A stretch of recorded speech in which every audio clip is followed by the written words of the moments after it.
Bonjour à toutes et à tous. Bienvenue pour ce webinaire de notre nouveau cycle de conférences Industrie et technologie sur les financements de l'industrie du futur, qui est webinaire rendu possible grâce au soutien du Grand Chalon et de la région Bourgogne-Franche-Comté. Cet événement est organisé donc par Nicéphore Cité, qui est le pôle d'ingénierie numérique du Grand Chalon. Nous avons pour principale mission d'accompagner les entreprises industrielles dans leur transformation numérique et les porteurs de projets dans leur développement. Et c'est justement lors de nos échanges avec plusieurs entreprises industrielles que nous nous sommes aperçus que toutes ces aides n'étaient pas forcément claires pour les entreprises et aussi pour les acteurs de l'accompagnement qui sont également très nombreux ce soir connectés. Et donc, pour vous éclairer, avec nos intervenants et Rodolphe Hullmann, le chef de projet de l'usinerie en qualité d'animateur, nous avons proposé ce webinaire. Mais avant, je voudrais vous présenter rapidement le projet qui est mené actuellement par le Grand Chalon, qui est l'usinerie. Donc, l'usinerie, c'est un lieu d'innovation dédié que vous allez donc pouvoir voir en visuel et que vous avez également donc derrière moi, qui est dédié donc à la transformation numérique des entreprises industrielles et au développement de l'innovation. C'est un bâtiment, c'est un ensemble de bâtiments de 4000 m² qui sera livré à l'automne 2021 et qui sera la boîte à outils de l'industrie du futur.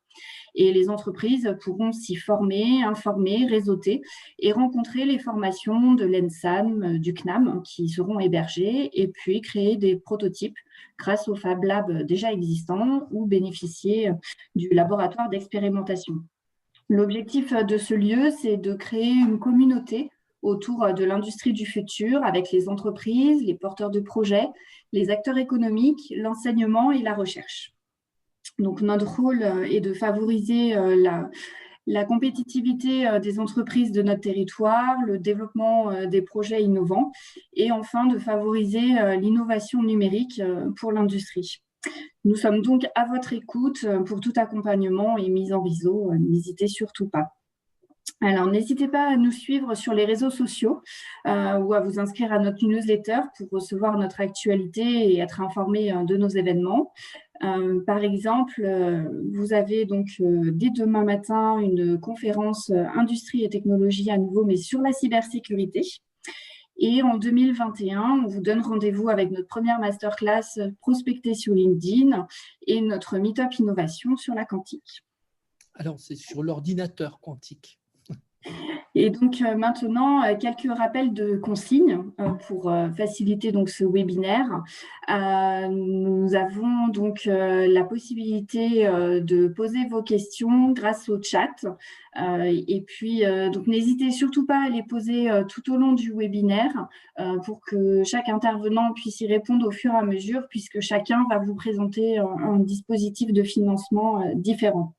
Je vais donc maintenant laisser la parole à Rodolphe pour démarrer ce webinaire.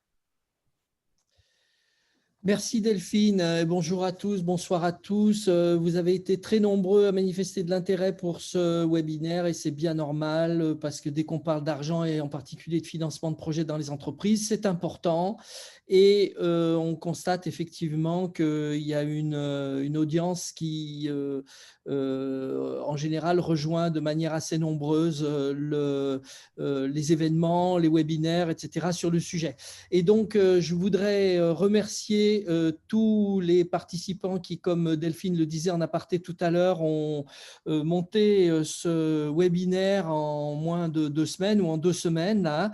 Les services de l'État, nommément Estelle Wolf et Sébastien Dubois, qui vont intervenir dans un instant sur les dispositifs que l'État a mis en place de manière massive à partir du mois de mars, dès le début du confinement. Il y a eu une intervention massive de l'État sur toute une série de dispositifs. Le plus connu, celui dont on a beaucoup parlé, vous le savez, c'est le prêt garanti par l'État, le PGE.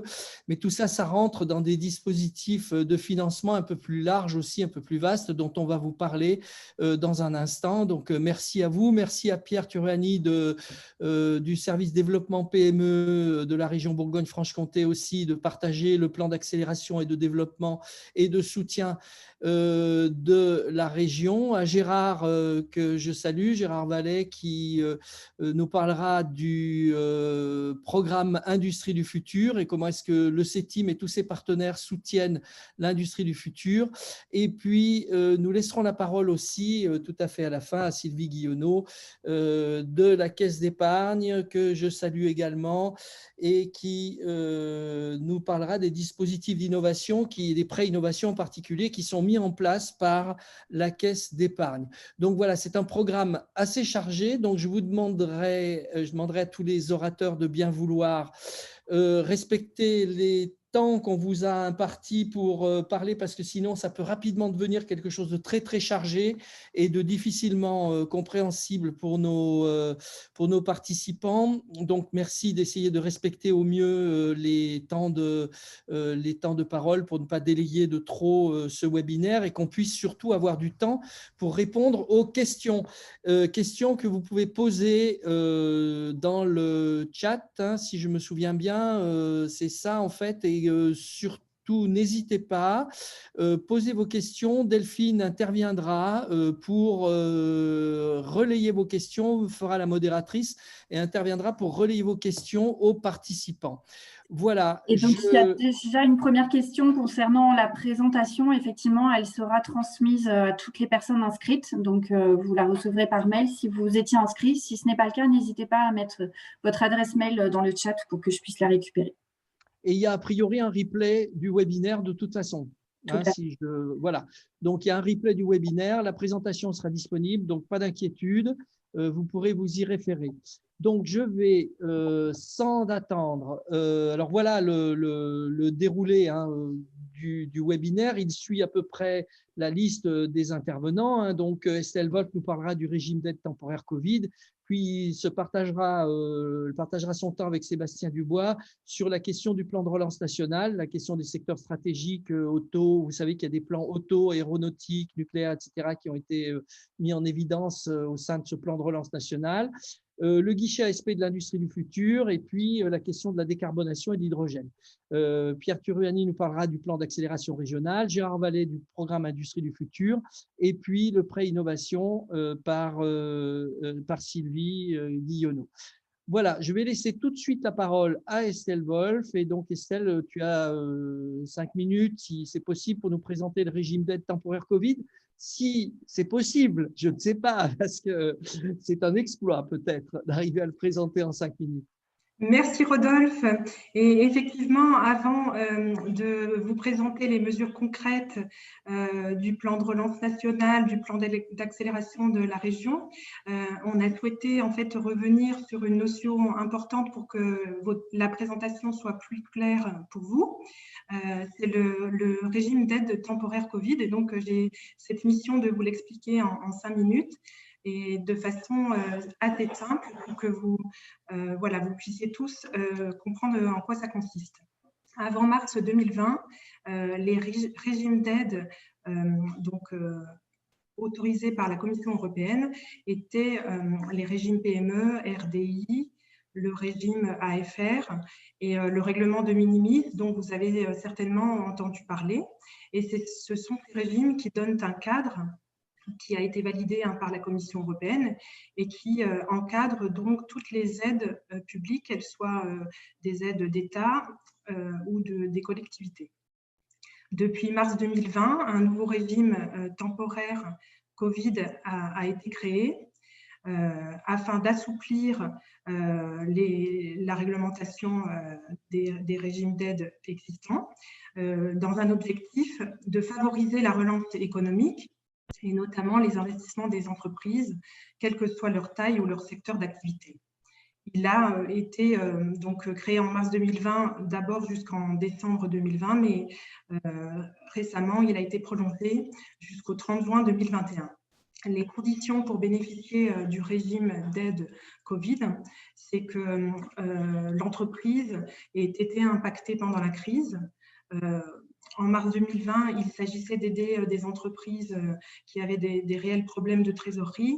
En fait, là, la condition est que le chiffre d'affaires en fait, était affecté, hein, donc y ait juste eu un impact sur l'activité, donc un ralentissement en 2020, donc ce qui est le cas de la plupart des entreprises actuellement. Il y a également une condition, il faut que l'entreprise ne soit pas en difficulté avant la crise sanitaire, donc au 31 décembre 2019. Si on passe à la diapo suivante, en fait, oui, merci de passer à la diapo suivante. En fait, il y a plusieurs régimes d'aide Covid. Donc, je vous présente sur ce schéma, en fait, les régimes existants. Donc, on retrouve le régime de minimis, le régime, par exemple, AFR ou PME. Et le régime temporaire Covid, il s'agit de plusieurs nouveaux règlements. Les trois principaux sont le régime temporaire ATML, qui permet de financer l'investissement. Voilà. Le régime temporaire garanti. Donc, Rodolphe Kuhlmann a parlé du PGE. Donc, c'est dans ce cadre que rentrent les financements des prêts garantis par l'État. Et enfin, le troisième, plus important, puisqu'il y en a d'autres encore, c'est le régime temporaire prêt. Et c'est le cas, par exemple, des prêts à taux bonifié. Donc, la diapo, je ne vais pas rentrer dans le détail, mais on va le voir à travers des exemples. Le régime d'aide Covid est bien plus favorable pour pouvoir, en fait, avec la volonté de l'État, des collectivités, d'aider à la relance économique dès 2021, de pouvoir, en fait, aider avec des montants plus importants nos entreprises. Donc, avant le régime Covid, si on prend le cas d'un investissement de 1,6 million, classiquement, le régime qui s'appliquait était le régime, par exemple, PME, lorsqu'on était dans le cadre d'une PME. On voit que le montant maximum pouvant être obtenu sur un investissement de 1,6 million était de 400 KE à l'aide du régime PME. Et lorsqu'on ne pouvait pas dépendre du régime PME, on pouvait dépendre du règlement de minimis. Et là, le plafond est encore plus faible puisque l'aide se limite à 200 000 € sur 3 ans. Avec le régime Covid, donc on soutient l'investissement et le plafond est cette fois-ci de 800 000 €, donc avec un cumul possible avec l'aide également avec une aide de minimis. J'ai fait l'exemple aussi d'un investissement de 800 000 €. À ce moment-là, donc, on a le comparatif entre le régime existant PME, l'aide, donc en utilisant le taux d'aide maximum de 20%, l'aide qui peut être perçue par l'entreprise se limite à 160 000 €. Elle se limite à 200 000 € dans le cas d'une aide sous le régime de minimis.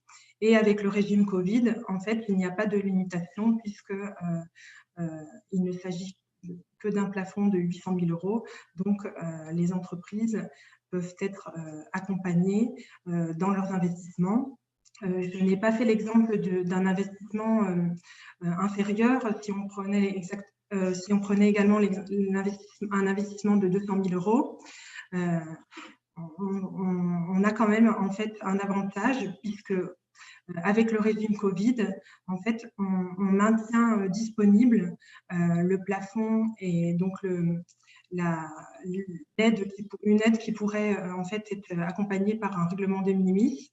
En fait, en utilisant le régime Covid, on laisse disponible l'enveloppe de 200 000 € de l'aide de minimis pour accompagner dans les 3 prochaines années l'entreprise. Voilà, donc tout ça pour en conclusion, vous dire que ces assouplissements associés à la volonté de l'État et de la région de soutenir l'investissement de nos entreprises, en fait, ouvrent de grandes opportunités pour les investissements. Maintenant, il faut bien sûr un mécanisme pour pouvoir enclencher ces aides financières. Et donc, il s'agit des mesures et des guichets de subventions et d'avances remboursables du plan de relance et du plan d'accélération de la région, donc qui vont vous être présentés. Donc, je laisse la parole à mon collègue Sébastien pour le plan de relance national. Et j'espère que ça a été un peu plus clair pour vous sur cette notion du régime temporaire. Merci Estelle. Sébastien? Okay. On répond tout de suite aux questions ou c'est… je vois qu'il y a une question. Ah bah, je ne la vois pas. Ah si, pardon. Y a-t-il des critères d'éligibilité pour une PME qui bénéficie de ce prêt? Ton micro n'est pas activé, Estelle. Concernant le régime Covid, donc je l'ai précisé, en fait, la seule condition pour qu'une PME puisse bénéficier d'une aide qui s'inscrirait dans ce régime est qu'elle ait été impactée par la crise. Donc, bien sûr, on exclut les entreprises qui sont les grands gagnantes de la crise et qui n'ont pas eu de baisse de chiffre d'affaires, mais toutes celles qui ont eu une baisse de chiffre d'affaires en 2020 peuvent donc bénéficier d'une aide sous ce régime. Mais donc, les aides qui rentrent dans ce régime vont vous être détaillées justement par Sébastien s'agissant du plan de relance nationale et ensuite sur les autres programmes par Pierre et Gérard. Voilà. Merci. Sébastien, à toi. Ok, merci. Donc effectivement, dans le cadre du plan de relance nationale France Relance, il y a eu différents appels à projets qui ont été publiés. Alors, il y a eu une première vague d'appels à projets qui ont concerné les secteurs auto, aéro et d'autres secteurs comme… enfin, c'était un appel à projet résilience, donc qui concernait des secteurs spécifiques comme l'agroalimentaire, la santé, l'électronique et les intrants essentiels de l'industrie. Donc, il y a eu une première vague de cet appel à projet qui a été clôturé le 17 novembre. Et un nouvel appel à projet a été publié. Et donc, maintenant, il regroupe l'ensemble des secteurs. Donc, c'est un appel à projet secteur stratégique, volet national. Voilà. Donc, les secteurs qui sont concernés, ils sont listés. Il a été rajouté le nucléaire, suite au déplacement notamment du président. Il y a eu des annonces sur le plan nucléaire. Donc, il y a un appel à projet spécifique pour les entreprises qui travaillent dans la filière. Petite particularité pour les entreprises du secteur de l'automobile ou de l'aéronautique, pour pouvoir candidater à cet appel à projet, il faut avoir un chiffre d'affaires de 15% minimum dans l'un des secteurs. Voilà. Alors, qui peut prétendre à déposer un dossier dans le cadre des appels à projet? Tout type d'entreprise. Donc, ça va de la TPE, en passant par la PME, les ETI, les grandes entreprises. Donc, peu importe, on peut accompagner tout type d'entreprise. Après, les possibilités d'intervention vont bien sûr dépendre de la taille de l'entreprise. Les types de projets. Alors, quand on est sur les appels à projets qui concernent des filières auto, aéro ou nucléaire, on vise vraiment à renforcer la compétitivité des filières vis-à-vis notamment des sites étrangers. Et donc, on est sur vraiment des projets de modernisation de l'outil de production, la transformation numérique, la transformation vers l'industrie du futur, la diversification vers d'autres filières, parce qu'on a des entreprises qui sont très dépendantes, par exemple, de l'automobile ou de l'aéronautique, et donc elles sont très impactées par la crise, parce qu'il y a une baisse conséquente. Dans l'aéronautique, on ne retrouvera pas un niveau de production avant crise, pas avant 2023, ce qui est attendu. Voilà. Pour les autres filières, on est plutôt sur un objectif de relocalisation, enfin de localisation de produits dont on a manqué pendant la crise. Voilà. Donc l'objectif, c'est de réduire la dépendance vis-à-vis de fournisseurs qui sont hors de France et hors d'Europe. Et donc, si des entreprises qui sont dans les secteurs de l'agroalimentaire, de la santé, de l'électronique ou des intrants essentiels de l'industrie et qui souhaitent localiser ou relocaliser certaines de leurs unités de production, clairement, ils peuvent faire répondre à l'appel à projet. Donc, c'est l'appel à projet résilience qu'on appelait précédemment. Rodolphe, tu peux passer s'il te plaît, merci. Voilà, donc sous quelle forme sont données les aides? On est uniquement sur de la subvention, hein, il n'y a pas d'avance remboursable. Donc après les taux, alors précédemment on a eu des taux qui pouvaient aller jusqu'à 80%, mais bon, on a trouvé que c'était trop important. Et puis au fur et à mesure que la consommation de l'enveloppe, on a vu que les taux baissaient. Donc là, il a été pris comme décision de donner un taux maximum de 50%. Sachant que, comme vous l'a présenté Estelle, dans le cadre du régime Covid, on peut aider toutes sortes d'entreprises jusqu'à 800 000 euros. Voilà. Si on veut utiliser d'autres régimes, donc PME, RDI, AFR, le taux va dépendre du type de dépense. Si on est sur des dépenses d'investissement, sur des dépenses de R&D et de la taille de l'entreprise, bien évidemment. Donc ça, c'est le régime de droit commun qui s'applique. Pour les projets qui sont dans les filières aéro, auto ou nucléaire, il faut une assiette de dépenses minimum de 200 000 euros pour que le projet soit éligible. Voilà. Et pour résilience, donc pour les secteurs de la santé, de l'agroalimentaire, de l'électronique ou des intrants d'industrie, il faut un projet d'1 million. Alors, ça s'explique parce qu'on est sur des projets un peu plus conséquents, parce qu'en gros, on est sur de la création d'unités de production qui n'étaient pas présentes, alors que sur les secteurs autres, on est plutôt sur de la modernisation d'outils de production, donc on n'est pas du tout sur les mêmes types de dépenses.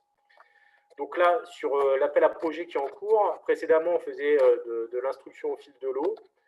Là, on est passé sur de l'instruction avec des relevés. Donc le premier relevé se fera le 26 janvier, le deuxième le 31 mars et le troisième le 1er juin. Et l'appel à projet sera clôturé au 1er juin 2021.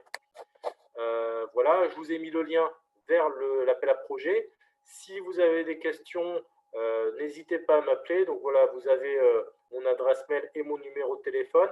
Je ne vous dis pas que je m'occupe de l'ensemble des appels à projets parce que moi je suis chargé de mission filière automobile, donc je m'occupe surtout celui de la filière automobile, mais je peux vous réorienter vers les collègues qui s'occupent de chacun des appels à projets différents. Voilà. Donc voilà, ça c'est sur les différents appels à projets. Et donc si on passe à la slide suivante, Rodolphe, on voulait faire un point un peu spécifique sur l'aide aux investissements vers l'industrie du futur, voilà, vers la transformation de l'industrie du futur. Donc ça, c'est une aide qui a été mise en place courant octobre, fin octobre. Donc ça, c'est récent. Donc elle concerne les PME et les ETI industriels. Alors, c'est surtout qui ont une activité industrielle. C'est-à-dire que si par exemple on a une entreprise qui a une activité commerciale et une activité industrielle, si l'investissement vers l'industrie du futur se fait sur leur activité industrielle, elles peuvent être éligibles, même si elles ont une activité commerciale. Voilà. Donc c'est surtout l'activité qui doit être industrielle plus que la société qui doit être industrielle. Voilà. Alors sous quelle forme? C'est pareil, c'est uniquement de la subvention. Donc, elle est attribuée uniquement en fin de programme, c'est-à-dire qu'il faut que l'entreprise ait fait les investissements pour pouvoir toucher à la subvention. Mais comme je vais vous le présenter après, bien sûr, il ne faut pas avoir réalisé les investissements avant d'avoir fait la demande. Donc, ça se fait en deux étapes. Une première étape où on fait une demande de subvention et une deuxième étape où on fait une demande de paiement. Donc l'aide, il y a une question, est-ce qu'il est prévu un accompagnement spécifique pour le secteur de la logistique? Là, à ce stade, non. Alors, je n'ai pas parlé de l'appel à projet territoire d'industrie parce qu'actuellement, on est en fin de gestion des crédits et que les crédits sont déjà très tendus. Donc, tous les nouveaux projets qui pourraient être déposés ne pourraient pas être instruits. Par contre, il est possible que courant de l'année 2021, il y a un nouvel appel à projet qui soit ouvert concernant ces territoires. Et clairement, tous les secteurs qui ne sont pas référencés dans la liste que je vous ai transmise peuvent candidater sur l'appel à projet territoire. Après, il faut être conscient qu'il y a une concurrence assez féroce et qu'il faut vraiment un très beau projet, voilà, pour être accompagné. S'il y a création d'emplois, bien sûr, c'est un réel plus. Mais il n'y a pas réellement d'appel à projet dédié au secteur de la logistique.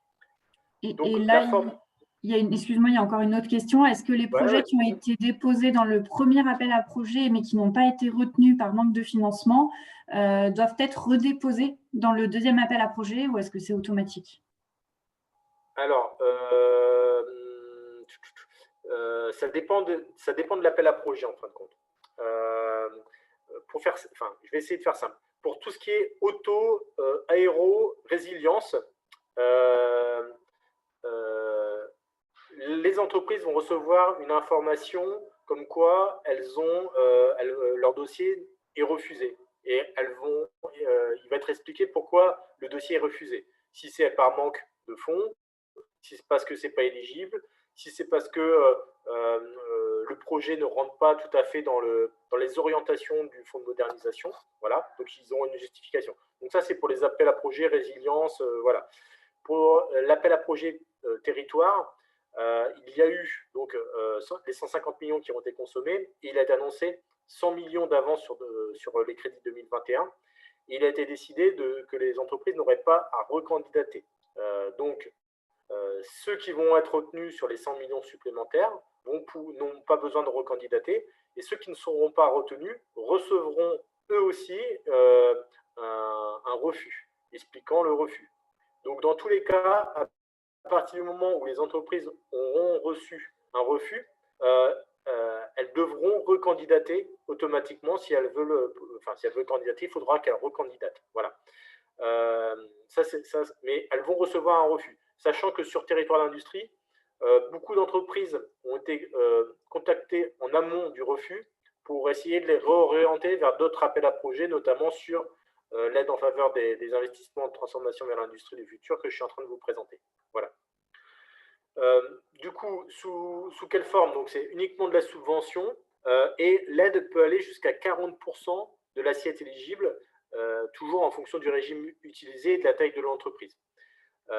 Donc, clairement, si l'entreprise n'a pas touché d'aide via le régime Covid et qu'elle a 2 millions d'assiettes éligibles, et ben, elle pourra toucher 800 000 euros dans le cadre de cette aide en faveur des investissements de transformation vers l'industrie du futur.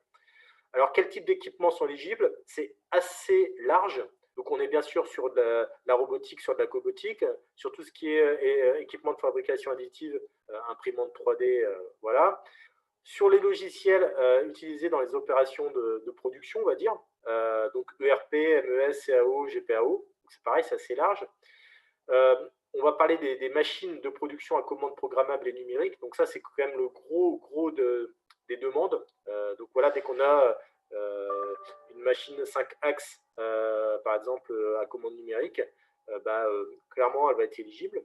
On a tout ce qui est équipement de réalité augmentée ou de réalité virtuelle, et tous les logiciels ou équipements qui utilisent l'intelligence artificielle. Voilà. Donc ça, c'est quand même des équipements assez larges.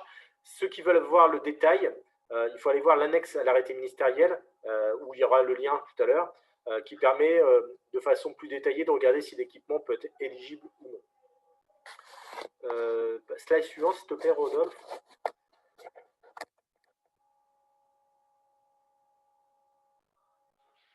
Donc voilà, donc il n'y a pas d'assiette minimale de dépenses, contrairement aux appels à projets.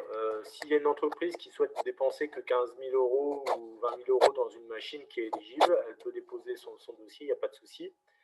Voilà, chose importante, donc une aide doit toujours avoir un caractère incitatif. Donc, il ne faut absolument pas avoir commencé l'acquisition du bien avant d'avoir déposé son dossier, d'avoir reçu de l'ASP un accusé de réception comme quoi le dossier est complet. Une entreprise qui aurait signé un devis, déjà, elle ne pourrait pas prétendre à cette aide parce que l'aide perdrait du caractère incitatif. Donc, il faut que l'entreprise dépose son dossier, attende d'avoir un accusé de réception de l'ASP comme quoi le dossier est complet, et uniquement à ce moment-là, elle peut commencer à faire les dépenses, sachant que ça ne préjuge pas, bien sûr, de l'aide qui sera attribuée ou non à l'entreprise. Donc, comme je vous l'ai dit tout à l'heure, 2 étapes pour pouvoir bénéficier de l'aide. Une première première étape où on va faire une demande de subvention auprès de l'ASP. Donc, il y a un dossier à remplir qui est assez simple. C'est un formulaire qui fait 4 pages, qui est assez simple à remplir. Et ensuite, des annexes à transmettre, notamment des devis, des contrats, des projets de contrats de crédit bail. Donc, par exemple, les équipements qui sont acquis sous forme de crédit bail sont éligibles. Et ensuite, quand l'entreprise a payé son bien, donc elle a une facture comme quoi elle a bien payé, et bien, elle peut faire une demande de paiement auprès de l'ASP. Voilà. Slide suivante, s'il te plaît, Rodolphe. Voilà, donc le calendrier, on est le 15 décembre. Clairement, la date limite, c'est le 31 décembre, donc il faut aller au plus vite possible. Voilà. Donc, comment on envoie un dossier papier? Alors, on est sur l'industrie du futur, mais on n'est pas tout à fait, nous, sur l'administration du futur, hein, clairement. Parce que l'envoi du dossier se fait par voie postale, donc en version papier. Donc, vous inquiétez pas si l'adresse, c'est à Caen, hein, c'est parce que c'est un guichet unique pour l'ensemble de la France. Voilà. Et pour faciliter l'instruction, il est recommandé d'envoyer un dossier complet scanné, pièce par pièce, à l'adresse indiquée industrie-du-futur@asp-public.fr. Donc là, c'est pareil, je vous ai mis le lien vers le site de guichet qui vous donnera tous les documents à remplir, les formulaires, les attestations qui vont bien, et notamment une notice aussi explicative de comment on remplit le formulaire. Voilà, et là, sur ce sujet-là, c'est moi le référent, donc n'hésitez pas à me contacter, que ce soit par mail ou par téléphone. Voilà, si vous avez des questions. Je pense que j'ai fini ma présentation et que c'est maintenant à Estelle d'aller sur la décarbonation. Alors, s'il y a des questions sur... Avant cela, est-ce qu'il y a des questions sur les 2 points que vient d'aborder Sébastien? Pour l'instant, non. Donc, à Estelle. Voilà. S'il y a des questions, de toute façon, post-présentation, n'hésitez pas à me contacter.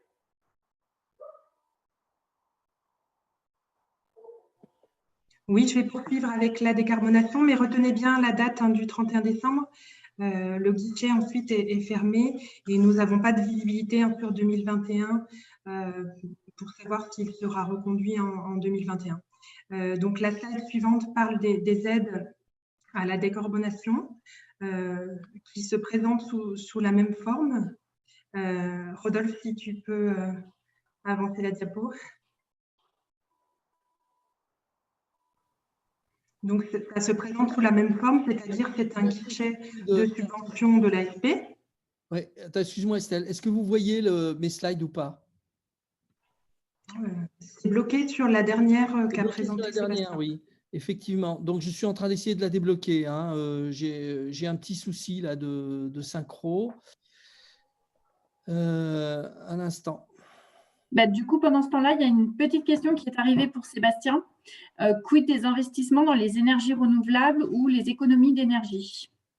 Alors, si on est dans la filière auto, aéro ou nucléaire, clairement, ça peut être éligible.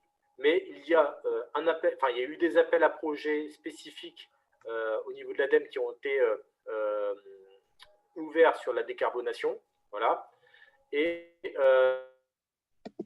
Estelle va aussi vous présenter justement juste après une aide vers cette décarbonation. Donc, en fonction du projet et de la filière de l'entreprise, elles peuvent déposer soit à des appels à projets que l'ADEME va rouvrir de toute façon sur la décarbonation, soit sur l'aide que va vous présenter Estelle, soit sur les appels à projets des filières spécifiques.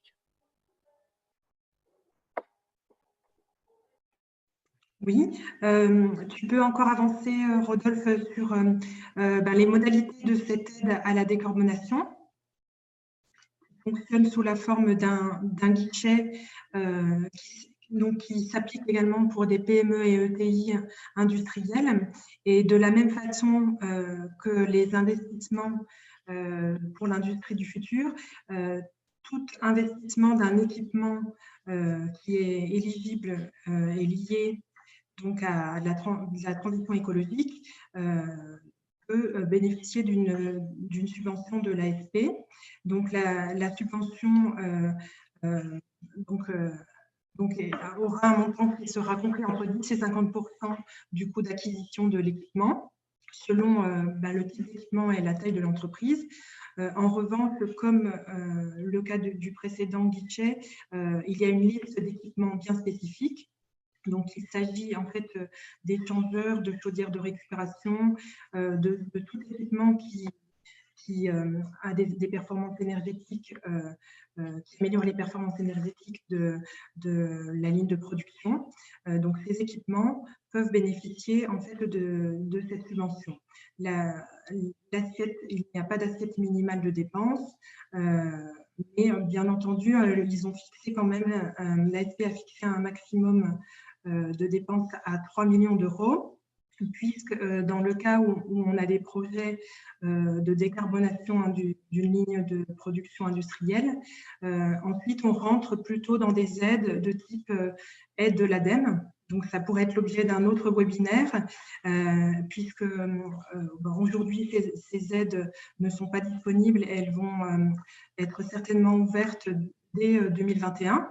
Dès janvier 2021, voilà. Mais donc, pour ce qui est des projets inférieurs à 3 millions d'euros, le guichet AFP, donc soutien à la décarbonation, est ouvert donc depuis octobre jusqu'au 31 décembre 2022.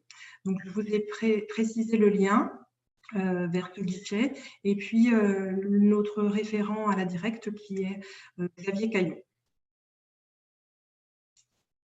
Ensuite, donc, slide suivant, donc parmi les aides pour favoriser la transition écologique, il y a également un appel à projet hydrogène qui est ouvert pour les entreprises. Voilà, mais ça sera plutôt sur de l'innovation. Donc, ça s'adresse à une entreprise seule ou en collaboration. L'aide est attribuée sous forme d'un mix de subventions et d'avances remboursables. Et il est précisé donc quel type de projets peuvent être accompagnés. Donc, il s'agit soit de briques technologiques, de pilotes, de conception et démonstration de nouveaux équipements ou de grands démonstrateurs d'électrolyse. Bien entendu, il s'agit de projets d'un montant élevé puisque voilà, il faut un coût minimal soit de 2 millions d'euros pour les axes 1, 2 et 3 et de 5 millions d'euros pour l'axe 4. C'est également un guichet qui est ouvert jusqu'au 31 décembre 2022. Donc, le référent pour la transition écologique est donc également Xavier Caillot. Voilà donc ce qui était du plan de relance national. Il y a une question, est-ce que les aides peuvent concerner le transport? Le transport d'hydrogène? Non, le transport, comme un petit peu tout à l'heure, je pense au côté logistique. En fait, sur le précédent guichet décarbonation, en fait, si on a une activité logistique ou de transport, on ne rentre pas dans le cadre d'une production industrielle. Okay, merci.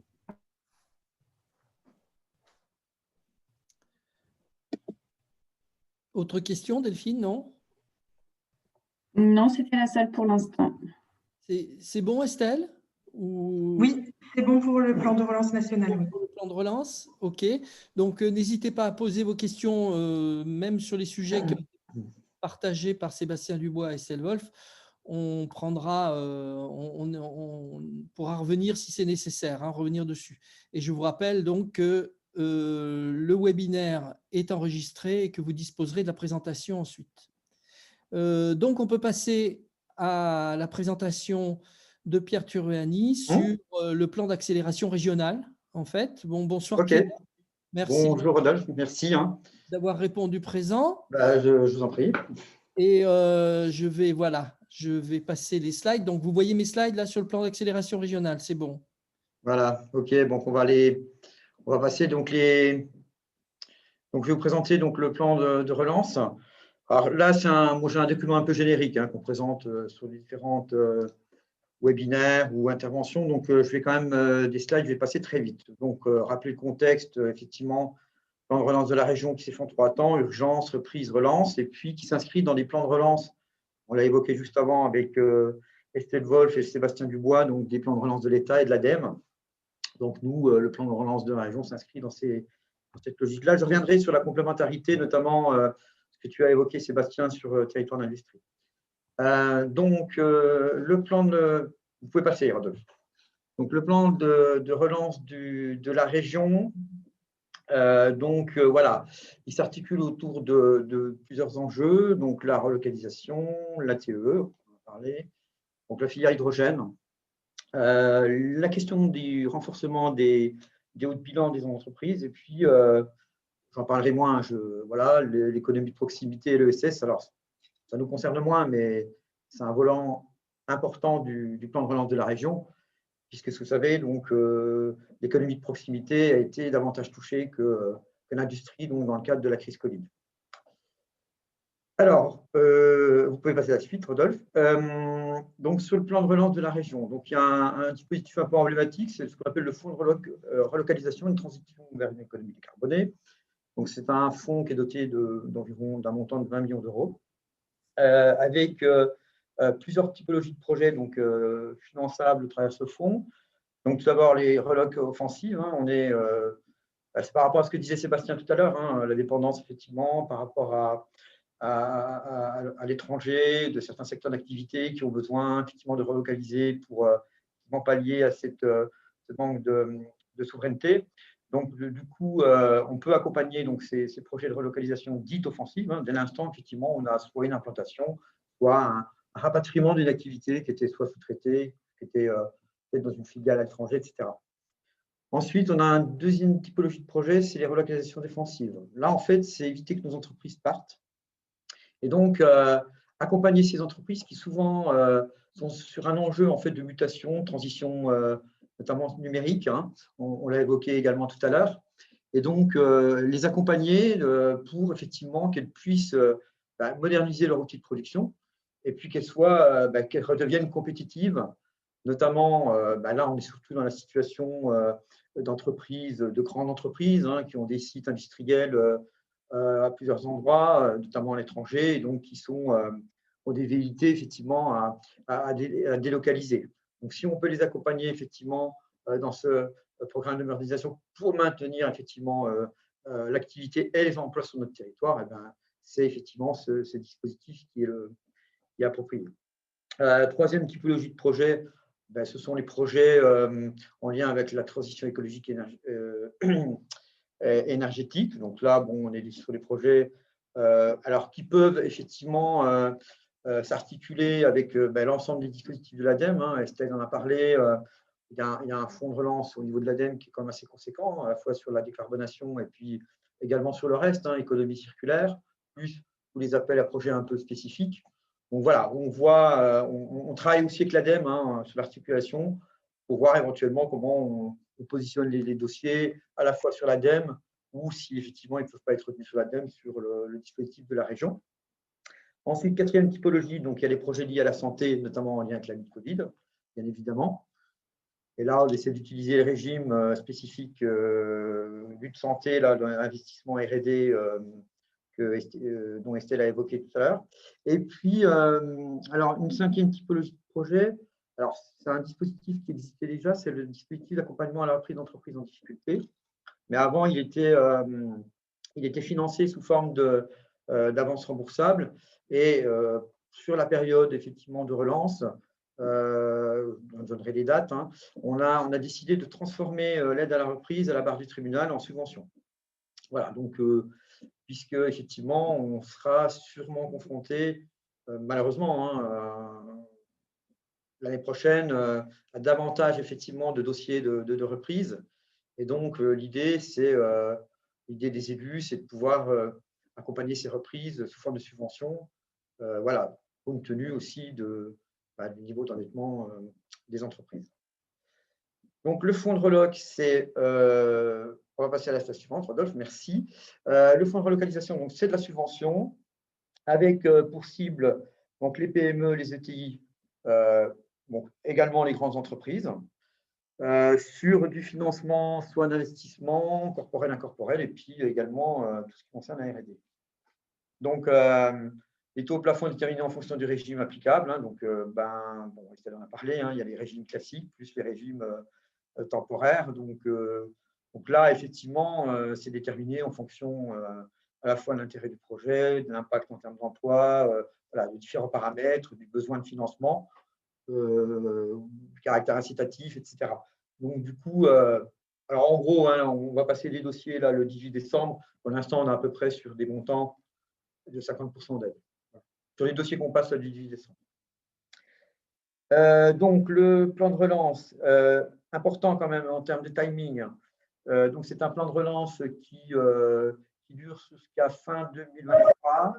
Donc, dépôt des dossiers donc, décembre 2021, donc décision jusqu'à juin, et puis liquidation des dossiers donc fin décembre 2023. Donc, on est sur un plan de relance, je dirais, au moyen terme. Hein. Donc, l'idée, c'est d'accompagner des projets dont la temporalité voilà, est assez proche. Et donc, voilà, c'est quand même un élément important, hein, cet aspect temporalité, donc dépôt au fil de l'eau. Et bon, comme le rappelait également Sébastien Dubois, dépôt du dossier donc avant démarrage, hein, c'est-à-dire signature d'un bon de commande ou tout ce qui est acte juridique qui entame le projet. Voilà sur le fond de l'Euroloc. Après, sur les autres outils, alors, consolidation des outils d'ingénierie financière. Donc là, trois volets. Donc, on a abondé donc, un nouveau fonds, un fonds qui est situé déjà. Donc, c'est un fonds capital risque de défi, un défi en fait qui cible prioritairement les entreprises dites en mutation. Et donc, le fonds défi 2 étant consommé, donc avec nos partenaires, donc on a décidé de redoter donc, un nouveau fonds sur cette cible d'entreprise qui devrait être doté donc, au final à hauteur de 20 millions d'euros et dont l'objectif est d'investir donc, sur du haut de bilan. Hein, c'est un fonds d'investissement capital risque sur ces cibles d'entreprise. Deuxième outil d'ingénierie financière, donc le renforcement de la garantie. Hein. Donc, on travaille avec deux fonds de garantie, celui de BPI et puis Bourgogne-Franche-Comté Garantie. Et donc, l'idée, c'est de renforcer Bourgogne-Franche-Comté Garantie donc pour pouvoir effectivement accompagner les banques hein, pour financer les entreprises dans le cadre de la reprise. Il y a une question, Pierre. Oui, pardon, oui. Les dossiers qui passent le 18 décembre ont été déposés sur quel guichet? Donc, à la région, sur la plateforme Olga. Donc là, de toute façon, il y a un fonds de relocalisation. Donc, il y a un dispositif dédié donc, sur la plateforme dématérialisée de la région. Là, vous allez dans Région Guide des aides, vous regardez les dispositifs. Et donc,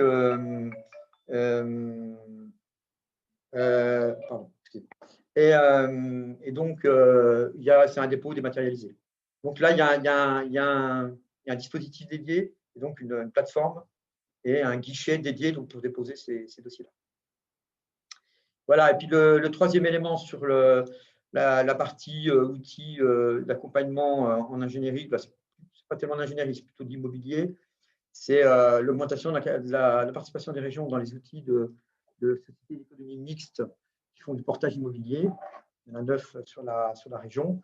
Et puis notre outil, l'outil régional qui s'appelle Batifran, qui effectivement, excusez-moi, il y a une urgence. Oui.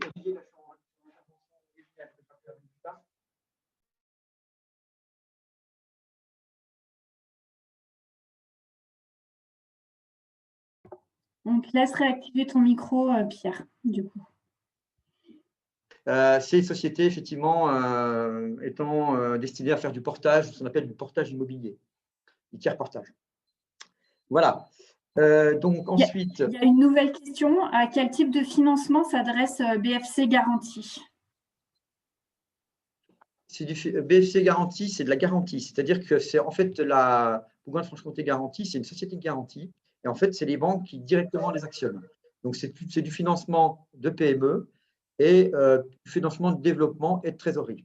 Alors, de développement s'il y a un besoin d'investissement et trésorerie, effectivement, s'il y a un besoin de trésorerie, à la fois pour financer l'investissement ou du BFR.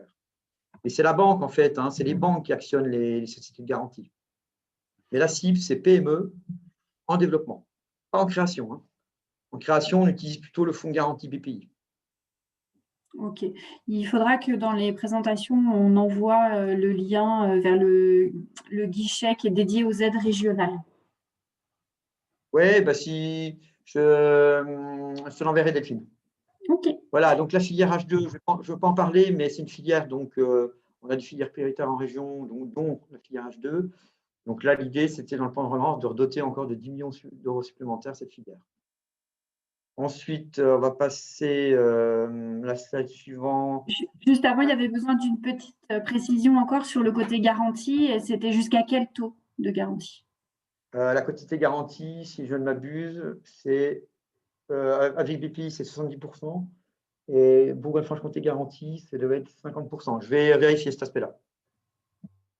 Je vais vérifier. Merci.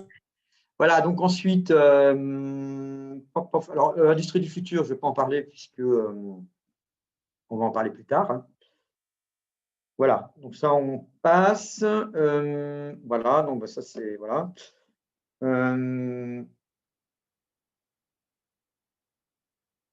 Ensuite, un dernier élément, donc, bon, l'économie de proximité, je vous laisse découvrir les slides, hein, mais je ne vais pas en parler, ce n'est pas tout à fait notre sujet. Simplement, un dernier point donc, sur l'Union européenne et les fonds européens. Puisque donc l'Union européenne est en passe d'adopter donc un fonds de relance, un plan de relance, pardon, et donc il va se traduire donc par un programme qui s'appelle REACT-EU. Donc il va notamment abonder donc le programme opérationnel de FEDER. Donc c'est donc des enveloppes qui vont rabonder donc les programmes 14-20. Et dans le cadre donc du plan de relance FEDER, bien évidemment donc les entreprises sont concernées, notamment au travers plusieurs dispositifs.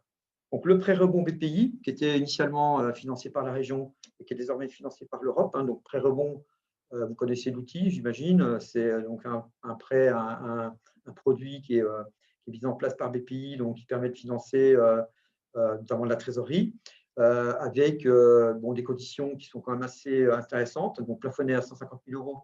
Au départ, il était à 200 000 € et qui permet effectivement qu'il y a un différé de 2 ans avec un prêt bonifié, sans garantie.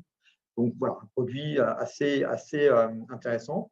Ensuite, l'Europe rabondera également le fonds de prêt d'innovation et également donc une dotation supplémentaire sur des projets de recherche en lien avec les RES3. Et enfin, donc, sur les investissements dans les entreprises, il y aura une enveloppe de, je crois que c'est 10 millions d'euros, qui permettra donc de financer les investissements, y compris les investissements immobiliers, hein, puisque le PO Bourgogne finance immobilier process, le PO Franche-Comté ne finance que du process. Simplement, une petite précision également par rapport à ce qu'évoquait Sébastien Dubois tout à l'heure, par rapport au Fonds territoire d'industrie, donc sur la réorientation des dossiers, puisque c'est quand même un sujet important. Donc en fait, comme l'indiquait Sébastien, donc il y en a pas mal qui ont été réorientés sur le dispositif Industrie du futur qu'il a présenté. Par contre, les autres, nous, on les a réorientés à la fois sur les programmes européens, FEDER, voire FEADER, parce qu'il y avait des dossiers agroalimentaires, et voire d'autres dispositifs au niveau de la région. Notamment, il y a des scieries qui ont été réorientées sur le dispositif de la direction de l'agriculture. Voilà, on a essayé en fait de trouver une solution de financement pour ces dossiers-là. Et finalement, il y a peu de dossiers qui n'auront pas trouvé de réponse en termes d'accompagnement. Voilà, je voulais le préciser. Voilà, donc j'en ai terminé. Et puis, si vous avez des questions, n'hésitez pas. Alors, je vois qu'il y en a encore dans le fil. Merci Pierre. Voilà. Il y a des questions, Delphine? Pour le moment, on peut poursuivre. Elles arriveront peut-être après. Très bien. Donc, merci. Merci à vous. Merci Pierre à nouveau. Je vais laisser la parole tout de suite à Gérard Vallet qui va nous parler du programme Industrie du futur. Donc Gérard qui est le délégué régional du CETIM. Merci Gérard pour ta participation. On te laisse la parole. Hop, donc le plan Industrie du futur, c'est un plan qui est donc piloté par la région et qui vient en appui régional du plan d'accompagnement de 10 000 PME vers l'industrie du futur, qui a été donc lancé par l'État. Donc, ce qui fait que l'État subventionne la région qui subventionne l'accompagnement des entreprises. Alors, le slide a disparu pour moi. Je ne sais pas si vous le voyez, vous. Oui, on a le premier slide sur programme Industrie du futur. Pour qui? PME et ETI industrielle de BFC. Oui, mais ça ne s'affiche pas très bien. Je suis Ça ne d'accord. s'affiche pas très bien. Non. Bon, alors parce que pour moi, c'est très clair. Donc, je vais revenir en arrière peut-être et repartir en avant. On ne sait jamais.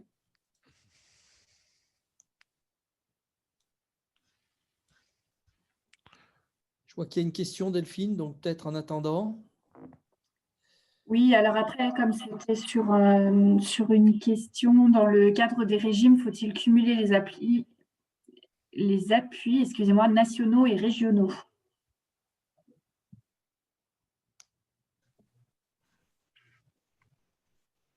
Je peux peut-être répondre. On parle à nouveau des régimes d'aide. En fait, si on est sur de l'investissement, tant que le plafond de 800 000 euros n'a pas été dépassé, donc on peut cumuler des aides sur ce régime temporaire Covid. Donc, avoir une aide du niveau national, par exemple en répondant à un appel à projet, et puis avoir sur une partie, en fait, une autre partie des dépenses, avoir une autre aide du niveau régional, par exemple. Voilà, j'espère que c'est clair. Merci Estelle. Gérard, est-ce que tu vois le slide? Donc, le transparent est revenu, donc c'est bon. Le programme Industrie du futur s'adresse à toutes les PME et ETI industrielles de Bourgogne-Franche-Comté. Donc, PME et ETI au sens européen, donc moins de 5 000 personnes n'appartenant pas au groupe, etc. Et le sens industriel, comme l'a expliqué Sébastien Dubois tout à l'heure, c'est-à-dire qu'il faut que l'entreprise ait une action industrielle et que le projet porte sur ces actions industrielles, même si par ailleurs, elle a des activités marchandes ou ce genre de choses. Donc, c'est une subvention de l'État et de la région.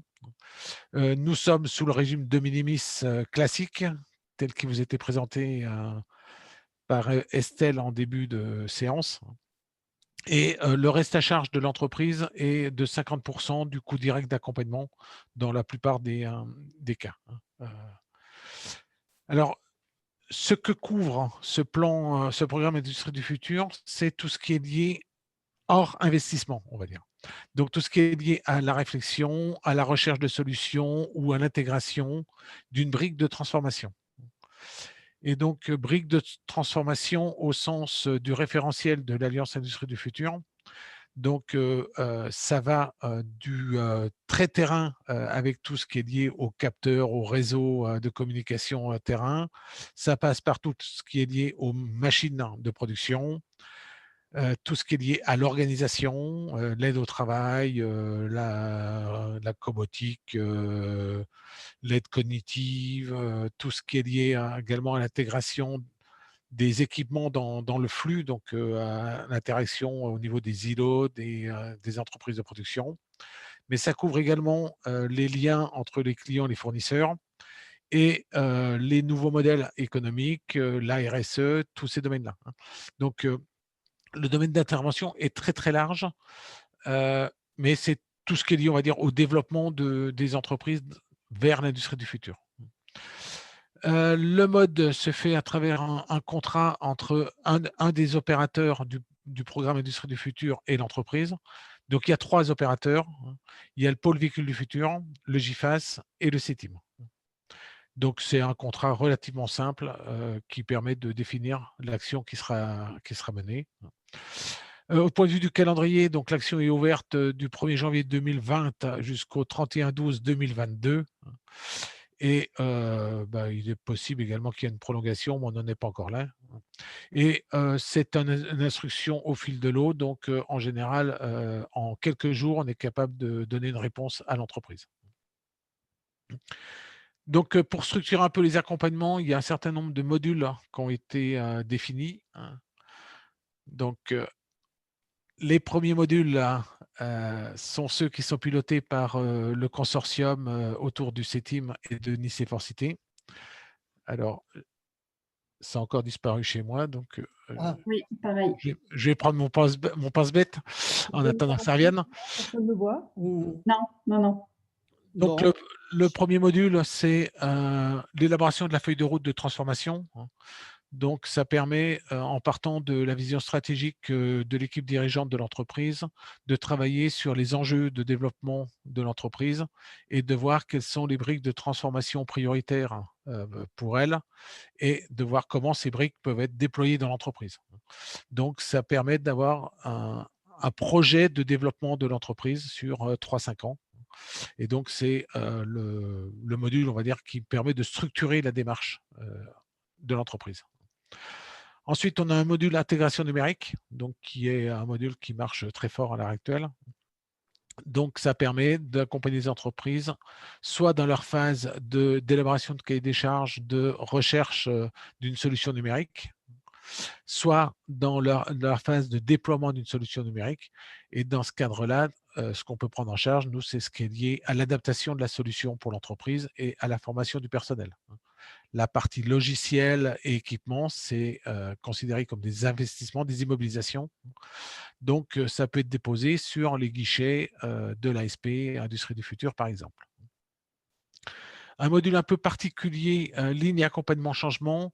Je dis un peu particulier parce qu'on va travailler sur des groupes d'entreprises, des groupes de 5 entreprises, parce qu'il y a un peu de démarche collective dedans. Et l'objectif, c'est d'accompagner les entreprises dans l'intégration des démarches Lean au sein de l'entreprise. Donc, on a un accompagnement pour la montée en compétences d'un pilote Lean dans l'entreprise à travers le suivi de chantiers de mise en œuvre. Et comme le Lean a un impact également sur un certain nombre de personnes dans l'entreprise, en modifiant, par exemple, les missions des gens, etc., on a également un accompagnement, on va dire, sur le volet RH pour que ça se passe totalement bien dans l'entreprise. Il y a une question pour toi, Gérard. Oui. Est-ce qu'un projet conçu de façon numérique, via un jumeau numérique ou une simulation de flux, est éligible?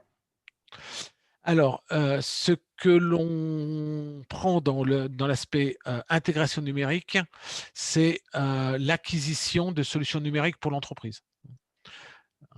C'est-à-dire que c'est l'acquisition de logiciels, etc. Donc, je ne vois pas vraiment des entreprises acquérir un jumeau numérique, enfin quoique, mais dans ce cas-là, ça pourrait rentrer. Et par contre, les développements numériques, on pourra les traiter dans un autre module. Je ne sais pas si je réponds, mais je reviendrai dans la deuxième, dans un autre module. Donc, module intégration robotique, c'est pareil, on ne couvre pas l'achat de la cellule robotique.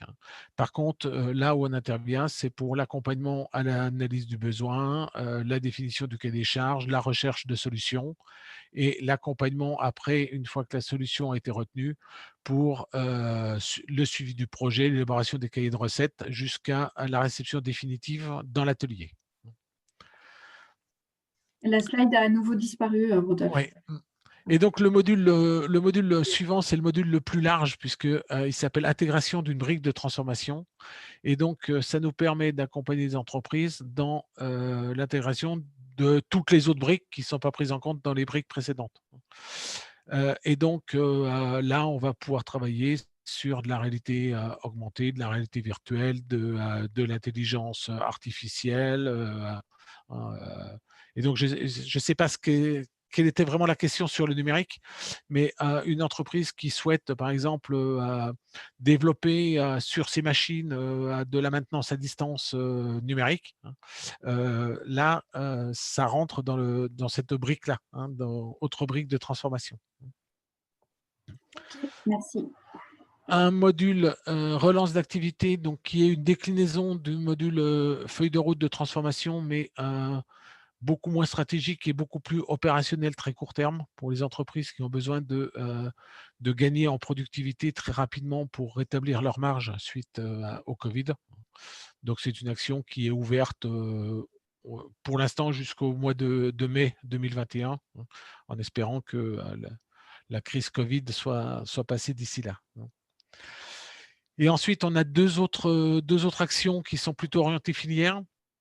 Donc, l'homme au cœur de l'industrie automobile, donc qui est l'action qui est portée par le pôle véhicule du futur. Donc, ça permet d'accompagner pour des entreprises de la filière automobile et rattachées à la problématique automobile, donc par rapport à tout ce qui est lié aux indicateurs liés à l'automobile, par exemple. Et donc là, c'est une démarche personnalisée pour l'entreprise avec donc l'analyse du besoin, l'identification d'un projet prioritaire, le travail sur ce projet prioritaire en associant le personnel concerné, donc toujours cette notion de l'homme dans l'élaboration des solutions. Et donc, ça permet de couvrir des projets de 5 à plus de 20 jours, par exemple. Et le dernier module, donc l'aéronautique dans l'industrie du futur, donc qui est porté par le GIFAS et le cluster aéromicrotech du pôle microtechnique. Donc, dans celui-là, il n'y a que 10 places. C'est pour des entreprises qui sont très impliquées dans la filière aéronautique. C'est un accompagnement de 25 jours orienté sur l'intégration de l'entreprise dans la chaîne numérique du donneur d'ordre. Donc là aussi, il y a des parties collectives, il y a des parties individuelles.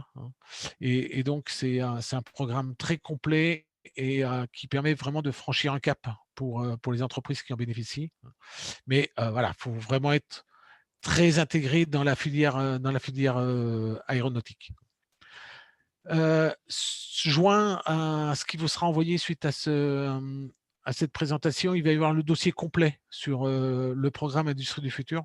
Et donc, vous aurez le détail de chacun de ces modules. Gérard, j'ai une question. Oui. Pour toi. À qui on s'adresse?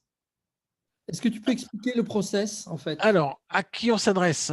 Donc, pour le module Industrie du futur automobile, on s'adresse au pôle véhicule du futur et donc à Laurent Bourderiou, qui est le référent. Pour l'aéronautique, on s'adresse au pôle des microtechniques et c'est Malois de Carvalho qui est la correspondante. Et pour tous les autres modules, on s'adresse à un des membres du consortium. Donc, ça peut être Nice Forcité, ça peut être le CETIM, etc. Et dans la présentation globale qui va être jointe, vous avez une cinquantaine de contacts pour que vous puissiez appeler la personne de laquelle vous sentez le plus proche. Donc, dans les partenaires, il y a le réseau des CCI, il y a les UMM, il y a les différents pôles de compétitivité, il y a la filière bois, la filière agro, etc. Donc, en fonction de vos domaines, je pense que dans la liste des 50, vous avez un interlocuteur que vous connaissez mieux. Donc, vous passez par lui et puis il saura vous orienter. Merci. Des questions, Delphine? Non, il n'y en a pas. Il n'y en a pas. Gérard, tu veux ajouter autre chose, non? C'est bon pour toi? Alors, si ce que je n'ai pas dit, c'est la volumétrie. Donc, la région a pour ambition de faire 600 accompagnements sur 3 ans. Donc, il y a de la place. N'hésitez pas. Il reste beaucoup de place. Et donc là, il y a une question qui est communiquer la liste des guichets et des coordonnées. Donc oui, effectivement, la présentation qui est projetée vous sera transmise, mais en plus, effectivement, on vous enverra une présentation plus détaillée du programme Industrie du futur avec tous les contacts. Et puis après, surtout, n'hésitez pas à contacter les différents intervenants qui pourront vous rediriger vers le bon interlocuteur sans problème. Il n'y a pas d'autres questions. Merci Delphine. Merci Gérard. Terminé pour toi, donc? Je reste pour les questions s'il y en a à la fin. D'accord, merci beaucoup. Je laisse la parole à Sylvie Guillonneau de la Caisse d'épargne qui va nous parler de prêt à l'innovation. Bonsoir à tous. C'est bon le micro, Delphine? Oui, c'est bon, on t'entend mieux. Ok, super, merci. Donc, je vais vous parler d'innovation, effectivement, avec le prêt innovation mis en place par le réseau des caisses d'épargne et des banques populaires qui permet de financer de la recherche et développement et du besoin en fonds de roulement. La particularité de ce prêt innovation, c'est que vous pouvez bénéficier de 2 ans de différé et qu'il est garanti par le Fonds européen d'investissement.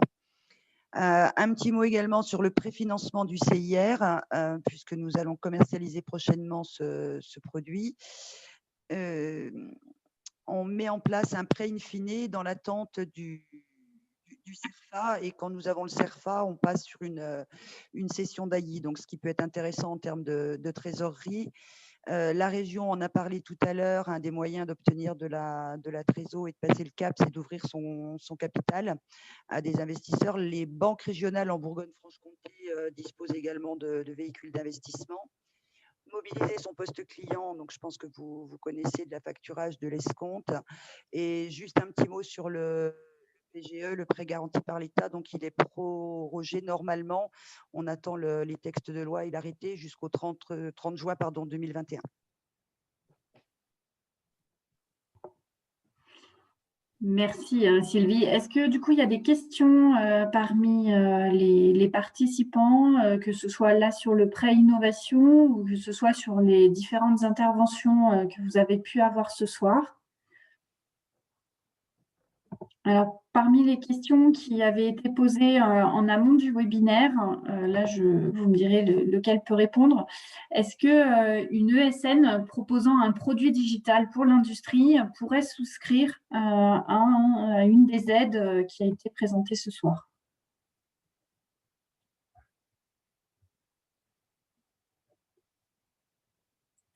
Alors, apparemment, ça n'est pas concerné, que ce soit au niveau… donc. Tu peux redire la question, s'il te plaît? Oui, bien sûr. En fait, c'est une entreprise numérique, une ESN, qui du coup propose un produit digital pour l'industrie, et elle voudrait savoir si elle peut bénéficier d'une aide au financement puisqu'elle développe un produit pour l'industrie. Alors, dans le cadre du plan du programme Industrie du futur, non. En revanche, on a, donc comme on a pas mal de projets numériques, on a labellisé un certain nombre d'offres de solutions numériques, et on en labellise encore au fil de l'eau. Donc par contre, voilà, l'offre peut être référencée dans le programme Industrie du futur, et donc ça permet de communiquer sur cette offre. Et lorsqu'on a des entreprises qui sont en amont et qui recherchent une solution, il y a un cahier des charges qui est élaboré par un consultant indépendant, et il y a des sociétés qui sont consultées pour faire des propositions, et dans ce cas-là, donc l'entreprise pourrait recevoir les consultations. Mais ça ne sera pas une aide directe pour elle. Ok. Merci beaucoup Gérard. Pour l'instant, il n'y a pas d'autres questions. Sébastien, tu voulais intervenir sur ce sujet? Non, parce qu'il me semble que là, ce dont on parle, en fait, c'est du développement sur fonds propres, hein, en fait, d'une solution numérique pour l'industrie. Et à ce moment-là, on retombe dans les parcours classiques de l'entreprise financés par BPI, si c'est un dispositif innovant éventuellement, ou par d'autres structures. Sur tout ce qui est intervention en fonds propres, hormis les fonds d'intervention qui ont été mis en place dans le cadre de France Relance, mais sur des grandes filières comme l'auto, comme l'aéronautique ou le nucléaire, c'est plutôt la région qui va être via ces fonds d'intervention. Voilà. Donc là, il faut plutôt se retourner vers la région que vers l'État. Alors, malheureusement, Pierre a dû nous quitter. Il a eu une urgence, donc du coup, il ne pourra pas répondre, mais effectivement, je redirigerai vers la région sans problème. Oui, et on peut rajouter que si le produit est innovant, en fait, l'interlocuteur pour les aides à l'innovation, c'est BPI France. Et, donc, elle a un fonds régional d'innovation, et tout ce qui est produit, process ou service innovant peut être amené à être accompagné par BPI France. Voilà, le PIA en fait n'est pas encore lancé, et permettra aussi à l'État et à la région d'accompagner des projets innovants, mais pour l'instant, il n'est pas lancé. Donc, on se retrouve avec des aides BPI disponibles voilà, actuellement. Merci beaucoup, Estelle. Il n'y a pas d'autres questions pour le moment. En fait, moi, j'en ai une pour Sylvie. Quand tu parles du prêt innovation, Sylvie, en fait, il y a les critères des banquiers pour accorder des prêts, bien sûr, je suppose. Et est-ce qu'il y a d'autres critères qui sont liés à l'innovation même et Oui, alors il y a à l'entreprise, à la structure de l'entreprise elle-même? Oui. Alors la structure, c'est assez simple. Parce que c'est ouvert à toutes. On ne t'entend pas très bien, je pense que tu Pas dois... très bien. Je vais remettre mon micro plus près, pardon. Donc, pas vraiment de restriction au niveau de la structure, c'est relativement ouvert. Après, les grands groupes, effectivement, ou les sociétés avec beaucoup de filiales, on a une analyse supplémentaire à faire. Concernant les critères d'éligibilité, il y a 28 questions à répondre concernant l'innovation. Et il suffit d'une bonne réponse pour être éligible. Donc, c'est assez vaste. À partir du moment où il y a de la R&D, qu'il y a eu un prix de gagné, ou ça rentre assez facilement dans les critères du Fonds européen d'investissement. Merci. Je t'en prie. Eh bien, nous n'avons pas d'autres questions. Nous espérons que toutes ces présentations vous auront éclairé sur toutes ces aides mises en place actuellement.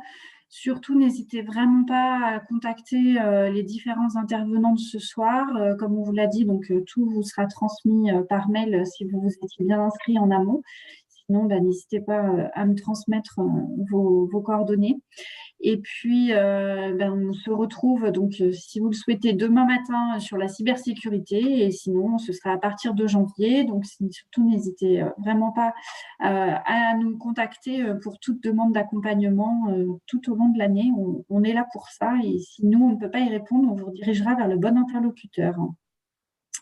Merci beaucoup à tous les intervenants et puis merci à tous pour votre participation et on vous donne rendez-vous donc en 2021 et passez de bonnes fêtes de fin d'année.